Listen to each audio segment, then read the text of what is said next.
Hola, ¿qué tal? Les saludamos desde Lisboa, Portugal, terminando el evento 67/8 de Lógica Global Convergente. Agradecemos a Radiofrecuencia Origen que hace por lo posible esta entrevista con Alejandro Casado.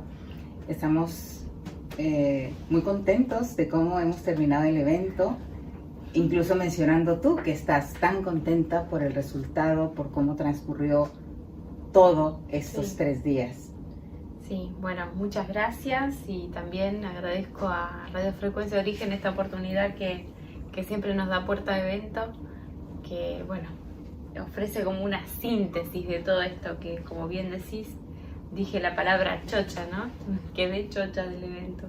Y aclarábamos que chocha quiere decir contenta, que quedó contenta con este evento. Y así una expresión íntima, una expresión familiar y que es como de compartir, una alegría compartida, ¿no? Ese es el sentido, una alegría compartida, porque el evento es un logro de todos los que asisten al evento y que hacen posible que este fluido que ha estado maravilloso, ¿no? Ese fluido. Sí, resulte de una herramienta que pueda ser útil, ¿no? Que nos vamos acercando cada vez más. Definitivamente. Hace 3 años, en un enero de 2017, estábamos en Mendoza, sí. Estabas presentando la calendaria, sí. Y bueno, han transcurrido ya muchos eventos y ahora elegiste para iniciar este 2020 Portugal. Sí. ¿Por qué Portugal para este 2020? Porque es una nueva etapa definitivamente en el proceso, en el desarrollo de estructuras espaciotemporales. Sí, definitivamente es una etapa nueva. Yo creo que en el evento es como que estuvieras empezando por atrás, ¿no? Porque hoy se cumplen 489 años que en este lugar ha habido un evento climático muy desastroso, ¿no? Tsunami, terremoto, destrucción muy grande de todo lo que había en ese momento. Y esto ocurrió en el año 1531.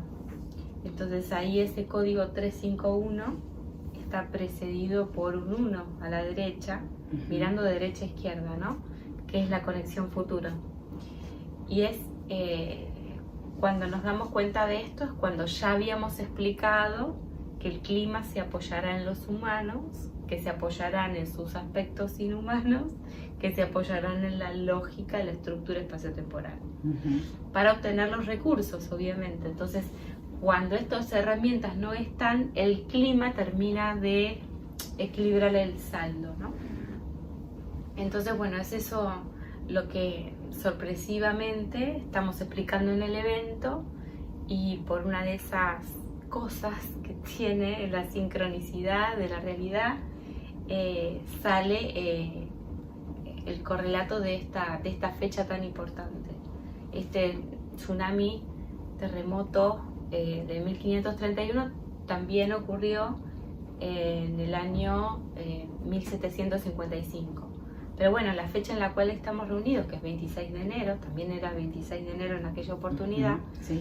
Hace que se cumplan justamente hoy 489 años. Entonces eso le da al evento toda una validación, todo un contexto de soporte, donde la realidad nos dice recién ahora por qué venimos acá, para brindar esos apoyos. Es lo que ahora te dice la realidad, claro, porque estamos acá. Claro. En realidad, si vos me preguntás por qué lo hice yo acá, no te voy a dar ese argumento. No, claro, porque no lo conocías. Porque no tenía esa información. Pero sí, viendo qué es lo que se precisa para articular este reseteo de la realidad que ahora decide, ¿no? Decide, entonces, y nosotros somos elementos componentes de esa realidad. Nos demos cuenta o no, seamos conscientes o no. Lo que pasa que nuestra conciencia asegura que la civilización sigue existiendo como tal, ¿no? Entonces esta es la situación. necesitamos formar parte activa en este momento de nuestra supervivencia como civilización, como comunidad humana viviendo sobre la faz de la Tierra. Entonces, estos son herramientas de anticipación. La constitución del /8 es cómo hacemos un equilibrio dinámico entre nuestro aspecto visible y nuestro aspecto invisible, que es el compromiso que tenemos con el ambiente. Así que bueno, todas esas cosas fueron las que nosotros fuimos desarrollando a través del evento, y que bueno, al encontrarnos con este fenómeno nos valida, estamos como equilibrando con este dato de la realidad a que venimos. Claro, definitivamente. Y bueno, a raíz del nombre Portugal, habrías lo de cambiar a Portugal por Migal. Y entonces ver el error propio. Claro. Y de ahí aportaste o abriste mucho más en relación al error. Exactamente. ¿Qué te llega ahorita de tantas veces que lo abordaste, pero ahorita en relación esta relación de esto que ya lo teníamos de antes, ¿no? Tus errores iluminan mi camino y mis errores me iluminan a mí. Sí, cuando me iluminan a mí, yo inmediatamente voy a tomar al error como una pista, y esa pista me va a orientar dentro de un ambiente. Entonces este es el modo de navegación que tienen nuestros errores naturales. Entonces, asumiendo nuestros errores naturales, podemos tener la asistencia de este sistema de navegación. Entonces, ahora cuando tengo el ojo enfocado en los míos, estas pistas ¿cómo te puedo decir? Me recalibran a mí estructuralmente. En cambio, cuando las tengo puestas en tú, yo no cambio, ¿sí? Y el otro tiene el aprovechamiento. Simplemente es una cuestión de ambiente. Entonces, este equilibrio por tú y por mí es lo que hace que todo cambie. Es el ambiente y yo con el ambiente. Si no, el ambiente va a cambiar, pero no me va a tener en cuenta a mí si yo no cambio junto con él. ¿No? Entonces eso es ese que es el alcance, es lo que es la nota la, que es la que se aleja del tiempo real y va al tiempo diferido, es la que me provoca que yo pueda interpretar. Yo puedo interpretar gracias a la. Ese la es del Portugal, que me permite hacer la interpretación que yo necesito para poder orientarme. Entonces, orientarme a mí con respecto a mis propios errores y orientarme en función del contexto cuando yo puedo leer los tuyos. ¿Ves? Tú y mí. Entonces, Portugal, nosotros le venimos a añadir el valor agregado de por Migal. Es ese... nosotros usamos estas fracciones de palabras porque las unimos a esquemas que ya tenemos y nos producen toda una estructura de sentido. Y eso produce una orientación. La orientación se vuelve muy importante para la navegabilidad. ¿Sí? ¿Para qué usamos la navegabilidad? Para orientarnos contra lo que está afuera de nuestra frontera de alcance. Entonces es el ambiente el que nos va a orientar. Bueno, todas estas cosas te las estoy intentando sintetizar, pero bueno. Y bueno, otro de los aspectos que presentaste en el evento fue una síntesis de muchas cosas que se han abierto a través del tiempo y de este último año. Sí. Y lo pudiste sintetizar maravillosamente. Eso fue el común también denominador de los aportes de los participantes, ¿eh? Hablaste de la síntesis y vaya que la tuviste en práctica. Nos habías hablado de escalabilidad y ahora estabas hablando de evolución escalar. Cambiar de octava. Bueno, el concepto de evolución y el concepto de estabilidad son conceptos que la sociedad los tiene separados y en una oposición.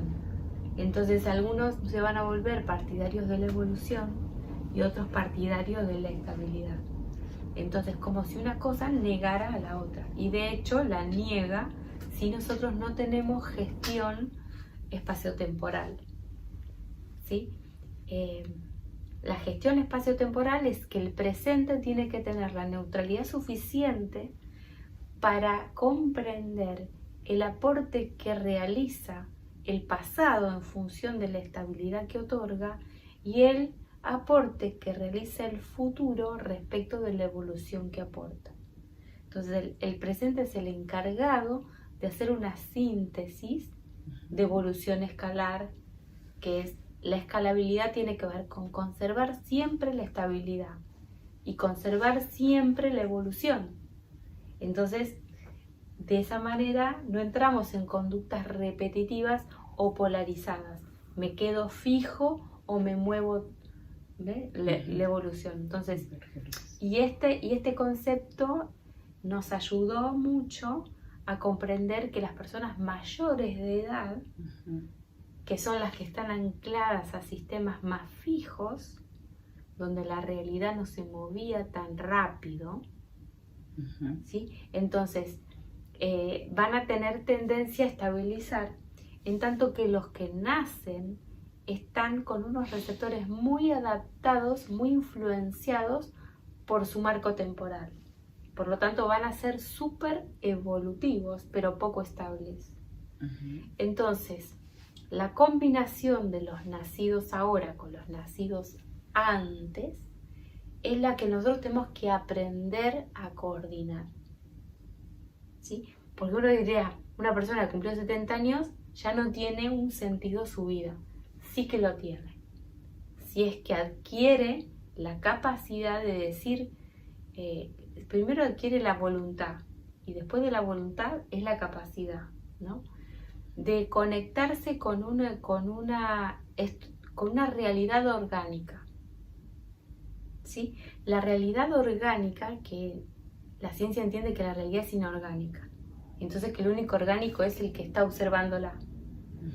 Y la verdad es que nosotros decimos que la realidad es orgánica y que nos usa inorgánicamente cuando nos usa inconscientemente.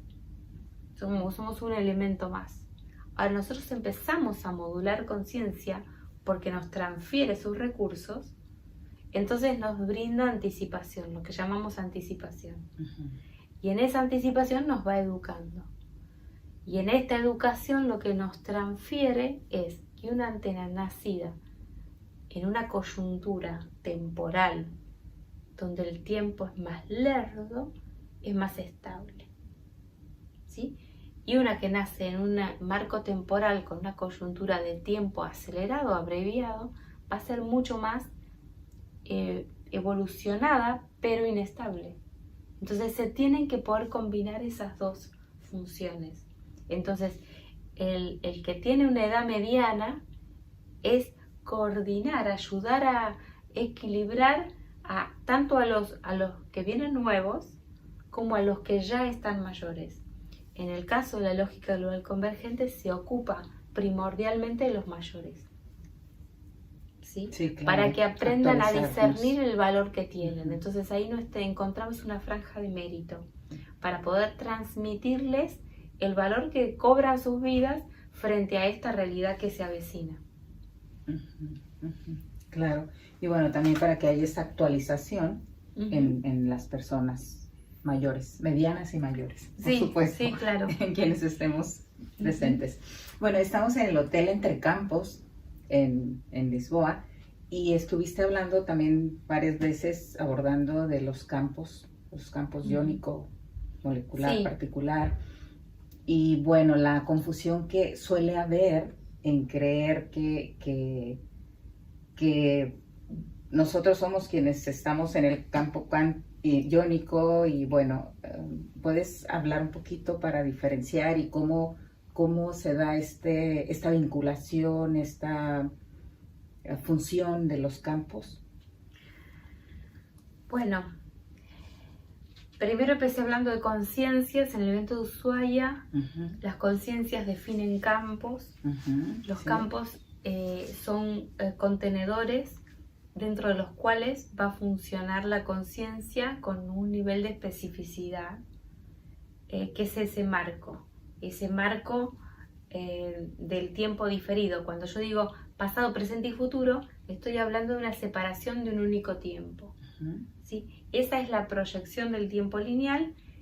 Esto tiene toda una tecnología detrás y tiene toda una ciencia, que es lo que la conciencia hace para poder expresarse con un estatus gravitatorio. Lo que llamo el estatus gravitatorio es eso que le hace que la vida sea real, que tenga peso, que tenga un valor específico. ¿Sí?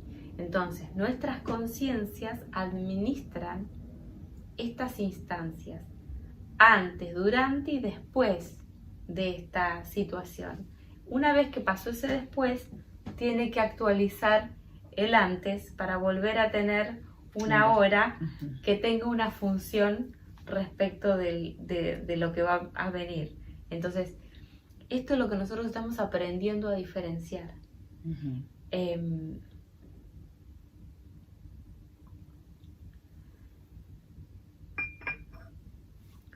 Bueno, a esto le llamamos tiempo diferido. ¿Sí? A esta separación la noción de campos es volver no lineal al tiempo lineal y volver lineal al tiempo no lineal. ¿Sí? Entonces vamos en el eje Y, que es el que nos mantiene en un receptor individual, nos va a conectar a la no linealidad. En cambio, lo que nosotros sí podemos transferirnos los unos a los otros es en el marco del tiempo lineal. ¿Sí? Y bueno, eso es eje X, exactamente. Y entonces estábamos ensayando cómo funciona esto teóricamente, para que después estas herramientas funcionen sintéticamente a la hora de una realidad específica, claro. ¿Sí? Es como ver cómo funciona este sistema de navegación y cómo es la construcción de habilidades dentro de este sistema de navegación. Bueno, y bueno, decías que en el campo molecular están separados los tiempos, en el particular en el particular no. Claro. Y al final de cuentas el campo iónico es donde, ahora sí que el campo iónico no es nuestro, nosotros del campo iónico. Claro. Me gustaría que menciones esto, porque ahí incluso quizá el sobreprecio va incluido en esa confusión. Sí, bueno, ¿qué es el campo iónico? Es ¿cómo te puedo decir? Donde nace el engaño como una estrategia de la nada para volverse algo. La nada no puede volverse algo, si no es a través de un engaño. ¿Me comprendes? Sí, entonces, se vuelve. Entonces, el engaño en esa coyuntura significa un truco muy limpio, porque es una tecnología en sí misma. Y es para lograr un resultado, que es la existencia gravitatoria. Ahora bien, nosotros en otro renglón, en ese algo que empieza a ser un algo vacío, empezamos a obtener recursos y a diseñar una ocurrencia de todas las posibilidades. Esa ocurrencia va a ser un campo particular, es una ocurrencia de la realidad. ¿Sí? Al campo particular lo definimos así, como una ocurrencia. Entonces, el campo iónico, ¿qué va a hacer? Va a financiar una ocurrencia. Entonces, le va a dar estatus gravitatorio a una ocurrencia. Entonces, cuando particularmente a una ocurrencia, después se proyecta. Se proyecta en el campo molecular. Se le da entidad gravitatoria a esa ocurrencia. Entonces, todo el campo iónico obedece, se subroga hacia el campo particular. Y eso hace que su proyección tenga peso, ¿no? Ese aspecto gravitatorio. No sé si es muy complicado lo que estoy diciendo, pero no lo puedo por el momento decir más fácil, o más sintético.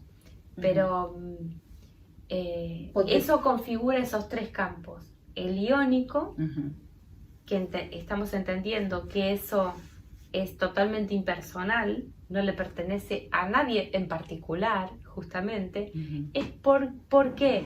Porque va a ser el mismo soma de cualquier elemento particular cuando se quiera proyectar en un plano de existencia real, de lo que nosotros llamamos existencia real, ¿verdad? Entonces, bueno, ahí tendrías los tres campos.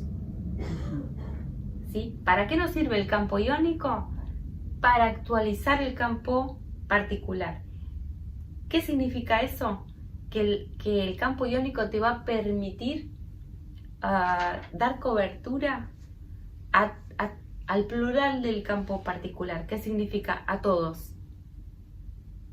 A todas las otras personas, que son ocurrencias. A todas las otras ocurrencias. ¿Por qué? Porque es algo que hace al tejido de la realidad. Y como nosotros pertenecemos a la realidad nos brinda recursos. Lo que pasa es que estamos acostumbrados a que la identidad se maneje siempre dentro del campo particular. Entonces, se defiende de la realidad, porque no entiende que forma parte de ella. Y lo que más no entiende es que es orgánica. ¿Sí? La realidad es orgánica, tiene una ecuación, responde a una ecuación dinámica a la cual pertenecemos inconscientemente. Nuestro inconsciente nunca pierde esto de vista. Nunca pierde esto de vista, pero nuestro aspecto consciente está desarrollando a esa ocurrencia particular. Entonces la tiene que perder de vista, ¿sí? Para poder diferenciarse. Es como que para que alguien esté brindando una escena, alguien tiene que estar sosteniendo el circo. ¿Está? Claro. Sí, entonces, el circo le va a dar como cobertura o sostén a todas las ocurrencias de obras de teatro que ahí ocurran, ¿no? Ok, entonces es ver la importancia de lo iónico y sería asumir nuestra parte global antes que la particular. Exactamente. Cuando nosotros podemos identificar que hay un aspecto inconsciente nuestro que siempre está sujeto, que tiene un arraigo global, es un concepto nuevo para nosotros. O sea, lo poníamos siempre tercerizado en un concepto místico. Viene un Dios que crea, ¿no es cierto? Todo esto. Pero ¿qué pasa? Ahí, en esa circunstancia, no podemos obtener ninguna actualización. Claro. No tenemos acceso a desarrollar la ciencia interdimensionalmente. ¿Sí? Un estilo de ciencia que es interdimensional. Solamente desarrollamos una ciencia que se queda aislada de la realidad. Como si la realidad fuese inorgánica. Y nosotros los que tenemos que dar respuesta. ¿No? Pero nosotros estamos aceptando otra cosa. Estamos aceptando que la realidad ya es orgánica y que nosotros formamos parte. Entonces, claro, como formamos parte, nos va a educar. Y este acceso de educación es el que nos permite navegar dentro y fuera de nuestras fronteras particulares. Me suena como que es muy complicado. Bueno, podemos agregar que es, en base a la calculadora sería el 789, el campo iónico. 789, bueno. Sí. Digo, agregando eso para que quienes nos están escuchando ubiquen un poquito más claro. Pero yo creo que sí. Campo iónico, bueno, pasa que si no va sujeto a los eventos anteriores, es como que se pierde. Sí, ¿no? Sí.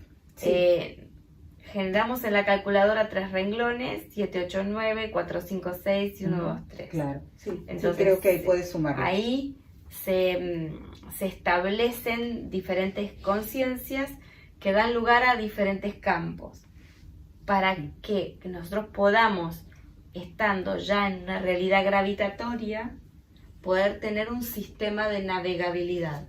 Hablamos de la palabra navegabilidad y después cambiamos la G por una H y la nave tiene habilidad. O sea, esto es una nave, digamos, espaciotemporal, que pertenece al tejido orgánico de una realidad y que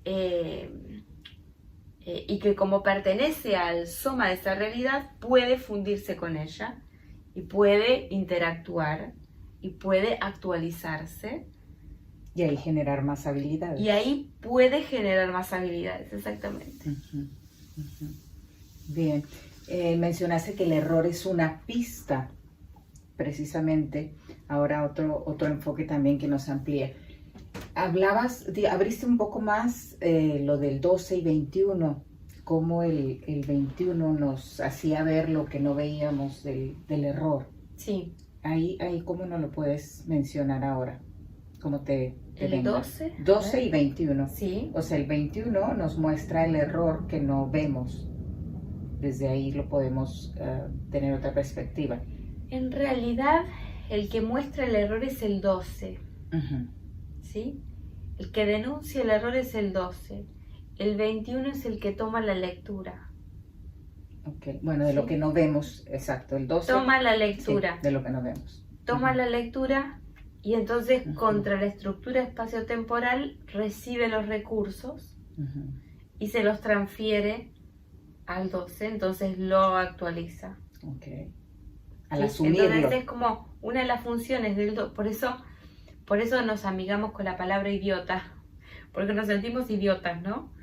Cuando nos encontramos en una situación donde no tenemos respuesta, donde no tenemos la habilidad, ¿sí? Donde no tenemos la habilidad, usamos la navegabilidad. Y la navegabilidad nos da una sujeción global.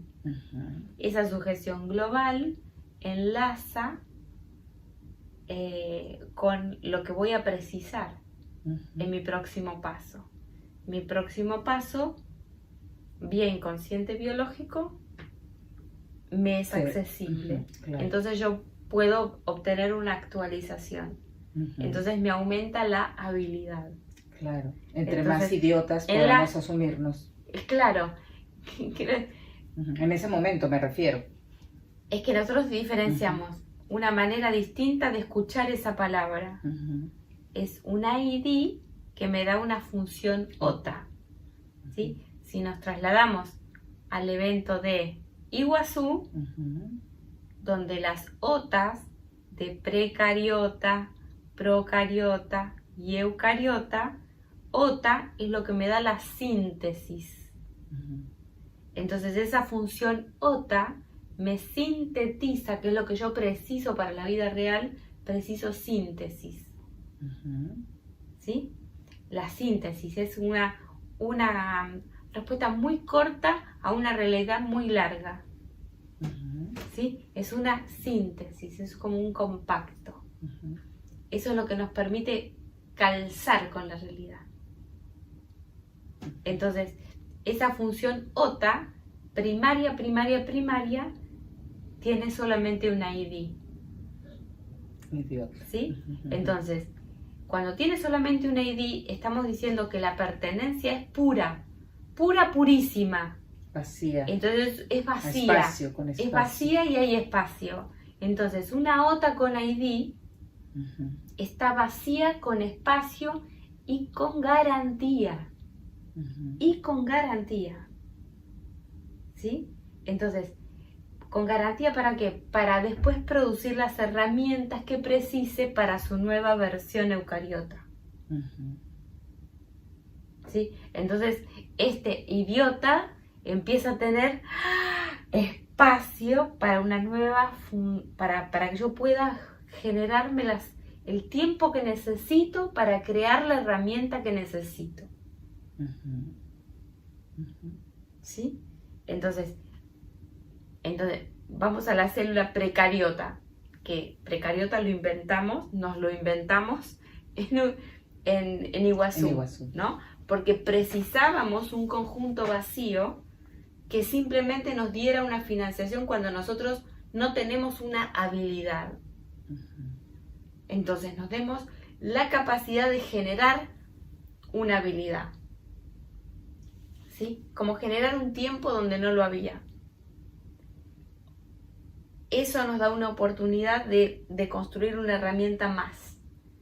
Esa herramienta se sintetiza y cuando está sintetizada, todo lo sintetizado es eucariota. ¿Sí? La fábrica que produce lo que después va a utilizar la versión eucariota es procariota. Y lo que me permite el espacio para que yo siga desarrollando herramientas es precariota. Entonces, cuando tengo una ID, estoy diciendo, primero, pertenezco a un sistema solar que me da un soma planetario, del cual ocupo un fractal. Y bueno, y ahí me vienen todas las herramientas de sujeción global para que yo particularmente me pueda desarrollar. ¿Sí? El aspecto global garantiza siempre al particular. Y el particular tiene un apoyo donde el tiempo se ralentiza y elabora su versión sintética. ¿Qué le ocurre después? En tiempo real surge la respuesta, en tiempo real. ¿Sí? Como esto es orgánico, lo que sucedió en el evento, todo el tiempo estuvo mostrando esto in situ, ¿no? O sea, todos los detalles que fueron surgiendo, después se interconectaron de un modo nuevo. Pero no llegaron todos juntos, no estaban juntos. La realidad los reunió. Entonces, la realidad reúne finalmente a todos sus componentes. Pero los prepara por separado. Claro. ¿Sí? Y después los interconecta. Nosotros estamos viviendo eso, viéndolo y teniendo el lujo de participar conscientemente de ese proceso. Claro, claro. Saber que somos parte de esto. Hablaste que el idioma venía a ser como un servidor y diferenciabas entre idioma y lenguaje. Y bueno, idioma, iba a decir que lo he relacionado incluso con el idiota, pero creo que no. Ya creo que ahí fui la idiota yo en este momento. ¿Sí? El idioma es lo que va a contener al idiota. Bueno, ok. ¿Sí? El idioma está para eso. El idioma va a ser un conector de todos los lenguajes. Los lenguajes son muchas ocurrencias de un mismo idioma. Sí. ¿Sí? Los lenguajes son muchas ocurrencias del mismo idioma. ¿Sí? Lo podemos ver de ese modo. Entonces, cuando el idiota es abrazado por el idioma, lo que hace le da conectividad con todos los lenguajes. Eso es lo que estamos haciendo. ¿Sí? Porque es la fuente. Entonces, decíamos que en realidad lo que nosotros conocemos es el hablante de la lengua, que es el usuario de un lenguaje. ¿Sí? El usuario de un lenguaje. ¿Y el usuario de un lenguaje para qué sirve? Para la comunicación entre una persona y otra, y que se reúnen con respecto a un interés que los reúne. Entonces, si yo tengo el interés de salir de distracción, entonces voy a estar relajado con respecto a mi lenguaje. ¿Sí? En un espacio distendido, social, el lenguaje es el más relajado. Sí. ¿Sí? Entonces, Esto ya es una cualidad del lenguaje, ¿sí? Cuando yo empiezo a reunirme por un área de interés que tiene más restricción, el lenguaje empieza a ser más específico. Porque lo que estoy haciendo es elaborando una herramienta. ¿Sí?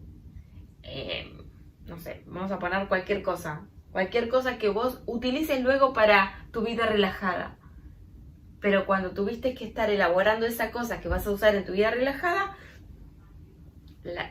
el lenguaje se pone estricto para que tu enfoque se ajuste. ¿Sí? Siempre que hay una restricción va a haber una limitación y una función mayor. ¿Sí? Y se colapsa una realidad gravitatoria. ¿Sí? Algo que va a ser como un compuesto nuevo de esa realidad. Después te vas a tu vida relajada y vas a usar eso. ¿Sí? Yo estoy de a poquitito, muy poquitito, familiarizándonos con el proceso que hacemos casi inconscientemente. Pero si ponemos atención, nos vamos a empezar a dar cuenta que el lenguaje lo apretamos cuando queremos obtener herramientas más específicas y lo dilatamos cuando sencillamente queremos que el tiempo pase y estar disfrutando de ese paso del tiempo. ¿Me comprendes? O sea, porque son áreas de interés. ¿Sí? Yo las dilato y simplemente estoy receptivo a lo que llega. ¿Ves? Yo las ajusto y entonces me pongo más específico. Son movimientos de nuestra conciencia que estamos empezando a aprender a calibrar.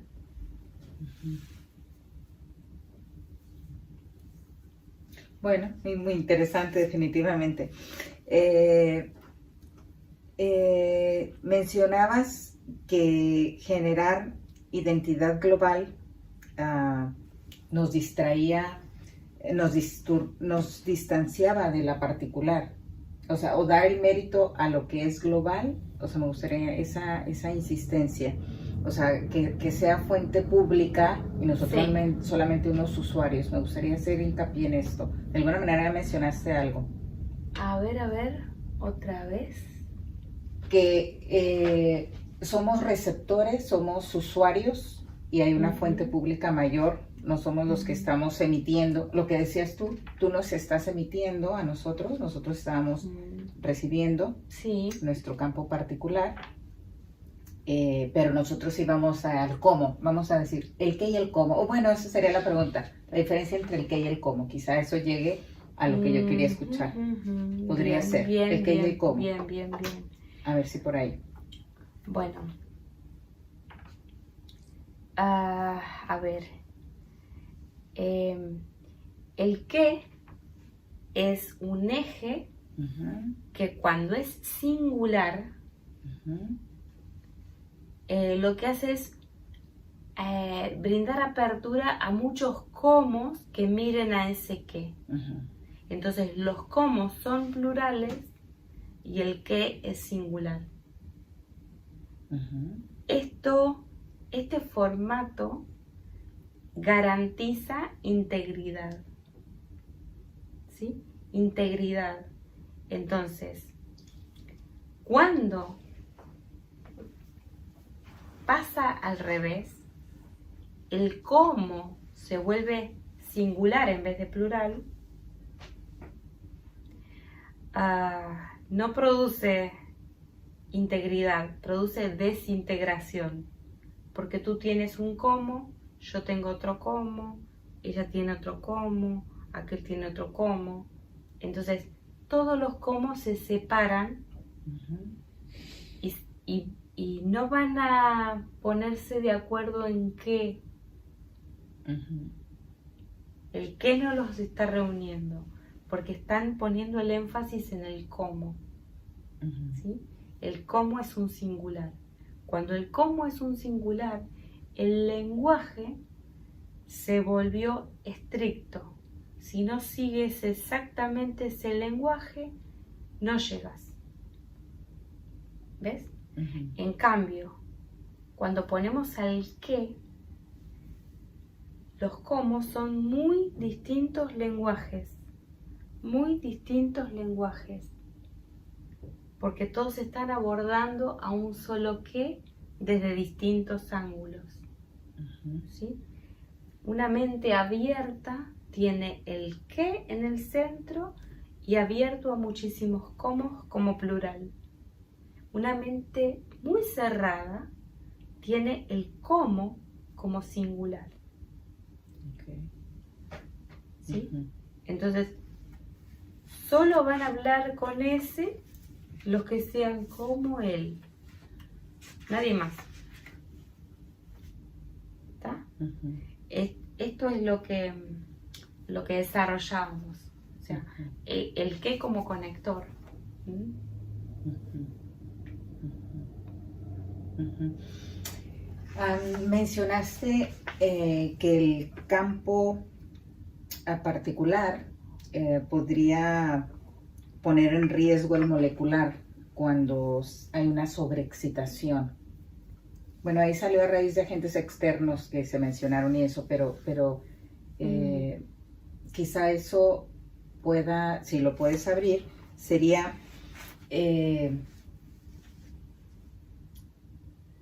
cómo el estar sobreexcitado puede afectar en lo molecular, o sea, la biología de alguna manera. Bueno. Y bueno, no sé si eso... La sobreexcitación de una ocurrencia particular o de un organismo particular es por una sobrecarga iónica que no puede gestionar particularmente. Exacto. ¿Sí? Entonces, ahí estarían... ¿Qué pasa? Enfermados. Es que está bueno nombrar lo que ocurrió en el evento porque marca dos formas muy diferentes de tratar esta conversación con la realidad. ¿Sí? Nosotros reivindicamos a la depresión biológica como una estrategia de respuesta a un tiempo que se acelera. El tiempo se acelera, entonces yo le permito que mi biología se ralentice. Porque voy a recibir esa aceleración y la voy a procesar en una escala de inconsciente biológico. ¿Qué va a pasar? Me voy a reposicionar, me voy a reparametrizar sin darme cuenta, pero voy a salir con otra actualización a mi vigilia, digamos. Entonces, reivindicamos esta metodología porque el narco temporal que estamos habitando ahora es muy acelerado. Y está muy acelerado porque tiene el influjo de la tecnología. La tecnología, cuando usamos en la tecnología elementos de electrónica, va a acelerar el tiempo, lo va a acelerar. Pero mi conciencia no está acelerada, mi conciencia está precaria. Entonces, ¿qué tengo que hacer? Ralentizarme para poder recibir a un tiempo más rápido y poder generar un equilibrio para conservar mi biología, mi estatus gravitatorio. En otros momentos, el tiempo no estaba tan acelerado, el tiempo estaba muy estable, porque todavía no había ocurrido este fenómeno donde la tecnología había incurrido en el campo electrónico. ¿Sí? Entonces, la tecnología que teníamos era mecánica. Eso es macromolecular, no es micro. Entonces, el tiempo estaba estable. Entonces, lo que queríamos hacer que evolucione nuestro físico. Entonces, le poníamos una droga, una planta para hacer evolucionar al vehículo. Porque el tiempo estaba más quieto. Entonces queríamos darle un poquito de movimiento. Entonces, en ese momento, esa circunstancia tenía una finalidad distinta. Ahora es más riesgo que oportunidad. Ahora tiene más dosis de riesgo que de oportunidad. Porque en un tiempo que está acelerado, por el influjo de una tecnología de tipo electrónico, yo acelero a mi biología, lo más probable que yo corra riesgo de perder la vida molecular por sobreacelerar el vehículo cuando el tiempo ya está sobreacelerado. ¿Ves? Entonces ahí es donde discrepaba con la alternativa de usar drogas en estos momentos, ¿sí? Sino que justamente darle la vía a la depresión biológica para poder ser receptáculos de estabilidad. Claro. ¿Sí? Porque ya el tiempo está evolucionado y nosotros no. Nuestro tiempo está evolucionado, pero nosotros no. Entonces, necesitamos compensar esta velocidad. La compensamos volviéndonos más lentos, no más rápidos, porque el riesgo es soltar el estatus gravitatorio, porque no se lo puede resistir. ¿Sí? Entonces, toda civilización se encuentra en una frontera en un momento determinado cuando su ciencia avanza más que su conciencia. La conciencia siempre tiene que avanzar más que la ciencia. En cuanto la ciencia avanza más que la conciencia, la civilización entra en riesgo.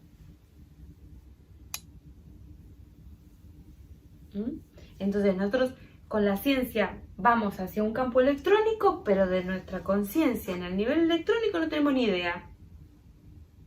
Ni idea. Eso nos pone en riesgo. Bien. Bueno, hablabas de que alguien se puede quedar cómodo en su cómo y no moverse de ahí, claro. Estático, estable. Entonces caería en una desconexión. ¿Cómo estar interconectados? A ver, de nuevo la pregunta. Mencionabas que hay gente que se puede quedar en la comodidad, o sea, en un cómo estable. Lo que estaba hablando es que el cómo está ligado con el do. Es como te puedo decir, es estructural. Estructura al vehículo, sí, y lo pone a funcionar en márgenes muy estrictos. Sí. Y donde se siente cómodo. Ahora, sobre estas circunstancias, ¿vos me preguntas? El sentirse cómodo haría que no se actualice, que no salga de esta comodidad. Mira, es el aspecto analógico. Es el aspecto analógico.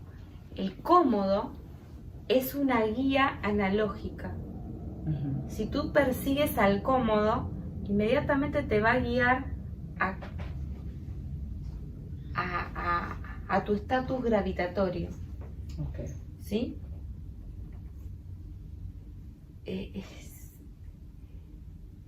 Ahora, ¿qué vos decís? ¿Estar cómodo está mal? No, es eso.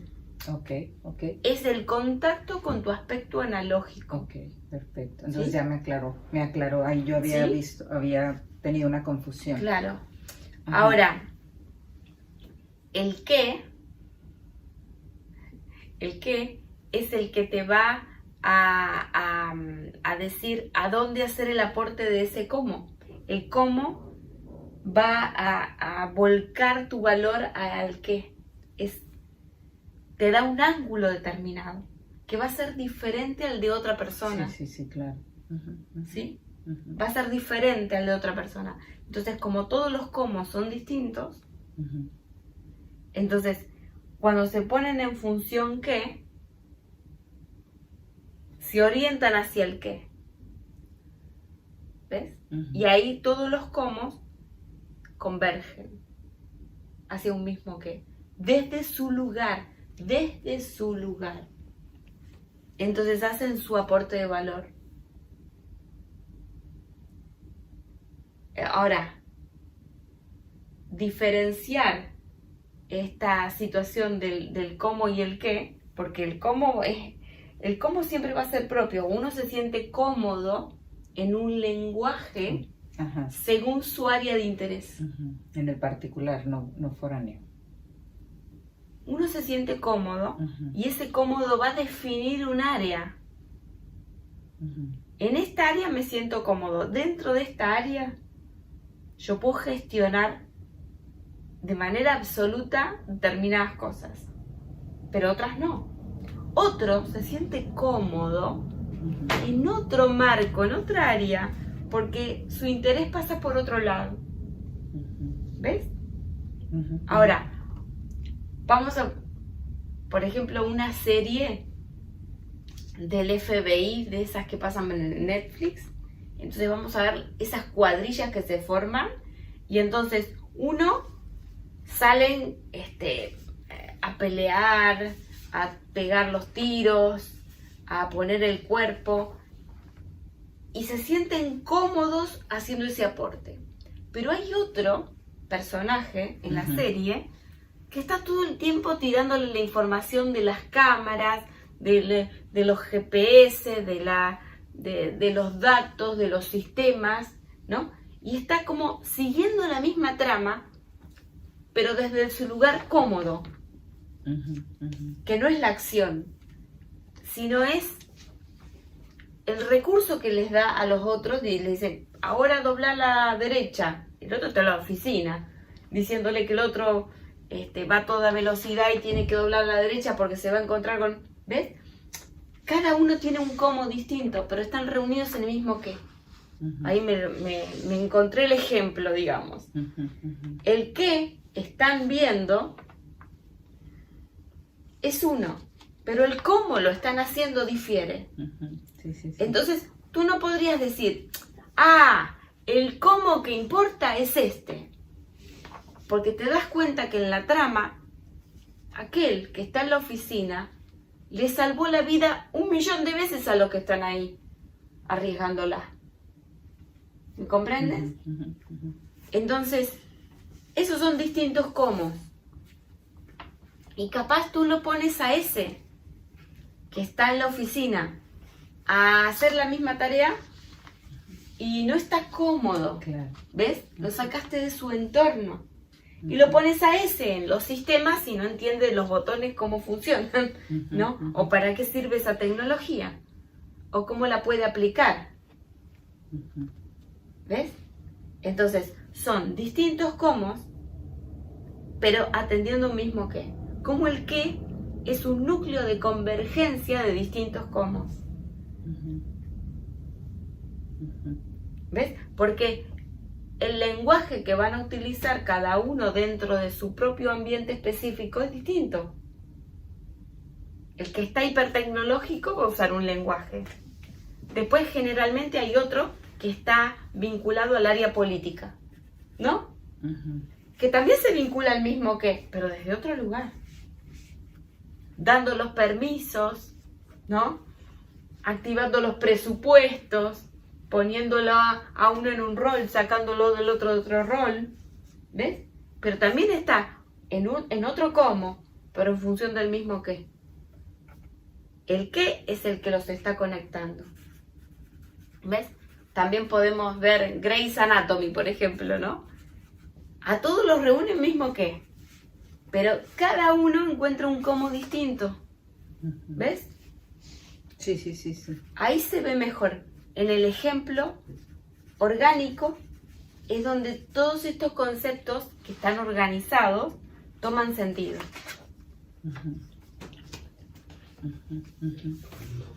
Bueno, mencionaste error étnico, pero no se abrió mucho. Error étnico, ¿no querías decir el error nativo, o sí?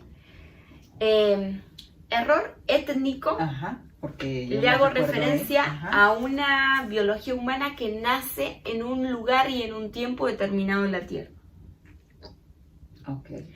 Y eso lo dota de determinadas características. ¿Sí? Lo pone de cara a un compromiso con ese marco espaciotemporal que habita. Okay. Entonces, el error es una pista, por favor. La connotación del error es una pista, es importantísimo.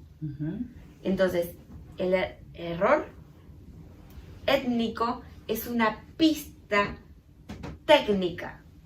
Okay. ¿Sí? Entonces decimos étnico, técnico. Cuando yo convierto un error étnico en un error técnico, el error que lo tengo adherido, me desadhiero del error.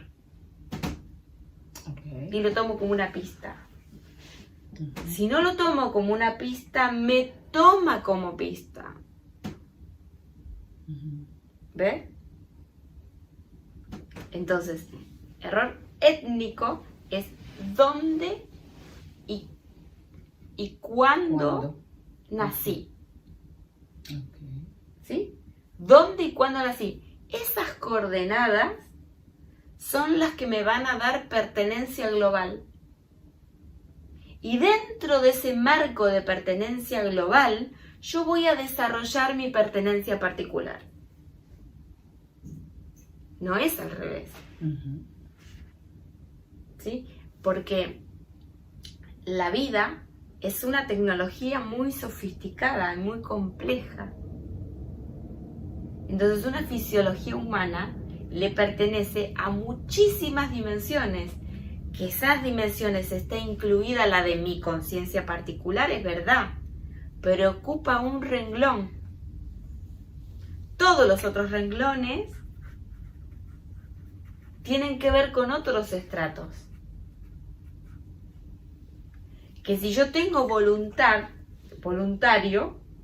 ¿sí? Una intención voluntaria, la realidad me va a empezar a enriquecer mi conciencia particular. Y voy a poder establecer nociones de muchísimos campos adentro del mío. ¿Sí? Bueno, esto es entrar en un terreno de una expansión de la conciencia de lo que es la vida sobre la Tierra, que es obviamente que no es social, que no es popular, pero que es un inicio que nos está llamando muchísimo la atención, ¿no? Cómo estamos siendo guiados a ver un montón de señales y poderlas interpretar de manera anticipada. Y bueno, importantísimo, mencionaste la pertenencia global. Eso sería importantísimo y básico para quienes estamos en este desarrollo. Sí. Para luego poder asumir la particular. Sí. Básico. Es de las cosas que más hemos trabajado en todos estos años, ¿no? Es una cosa que dije, ¿no? Porque me identifico con esto. En mis años de juventud. Cuando en tu vida particular no has pasado hambre, pero el hambre te duele. ¿Cómo puede ser? ¿No? Cuando en tu vida particular no has pasado violencia, pero la violencia te duele. ¿De qué dolor estamos hablando? Impersonal. ¿Sí? En mi vida no he pasado la pobreza, pero la pobreza me duele. Entonces, ¿qué campo es ese? Es impersonal. ¿Ves? Entonces, es una pertenencia global que asumo particularmente y hace que me pueda comprometer particularmente con esto. ¿Sí? Pero no encuentro registros dentro de mi historia que me digan que eso me pasa particularmente a mí. O me pasó particularmente a mí. No me pasó particularmente. Ahora, si me pasó particularmente, tengo un compromiso particular. Si no me pasó particularmente, tengo un compromiso global. ¿Ves? Bueno, si estamos cerrando la entrevista, me gustaría dejar acá plasmado la última cosa que ocurrió en el evento, que es cuando vamos a la palabra amor, ¿no? Okay. Y decimos, bueno, la A, que es la letra número 1, y que después se enlaza a la M, que es 1 con 3, primer renglón, y la O, que es 1 con 6. Entonces yo tengo ya la palabra amo. Y la palabra amo envuelve a estas dos cosas, particular y molecular. ¿Sí? Lo que amo. Ahora, cuando le conecto a la palabra amo la letra R, es 1,9. ¿Y qué pasa cuando la palabra amo se transforma en amor? Adquiere una magnitud que trasciende a todo lo que yo amo particularmente. El amor es más grande de lo que yo puedo amar particularmente, porque me enlaza con una proyección que es global. El amor me hace vibrar más allá de las cosas que yo particularmente amo. Buenísimo, buenísimo, buenísimo. Me encantó eso del amor, pero también me encantó lo último que mencionaste. Bueno, no sé, ahora sí que ya me confundiste si lo último fue lo del amor o esta frase. Creo que esta, con la que cerraste, que me encantó y la copié textual. Este ro necesita tener su alba, su amanecer, para que nos podamos transferir todos los receptores individuales. Entonces, ahí estamos, para este nuevo amanecer, asumiéndonos como receptores individuales. Bueno, el ro es el receptor social, el ri es el receptor individual. Ahora, este receptor individual, cuando se conecta globalmente, le da cobertura al receptor social. Entonces, que el ro tenga su alba significa que nosotros individualmente empezamos a enriquecernos con una pertenencia global. ¿Sí? Esto despertará, sin lugar a dudas, apetitos. Y apetitos donde el placer pasa por entregar, más que por recibir. Bueno, muchas gracias, Ale. Gracias. Muchas gracias. Gracias por tu tiempo. Gracias a nuestras colaboradoras encargadas de producción, Nieves Gavira, Juliana Barré, gracias. Y también gracias a Radio Frecuencia Origen por hacer posible esta entrevista. Gracias a cada uno de los que estuvieron presentes en este evento tan maravilloso, tan profundo, muy sencillo, entre comillas, sencillo dentro de todos los que hemos vivido, y muy profundo. Cada uno de ellos hizo su aporte con estar presente. Muchas gracias, y gracias a ustedes que están conectados a través de esta entrevista. Gracias a Radio Frecuencia Origen. Un beso.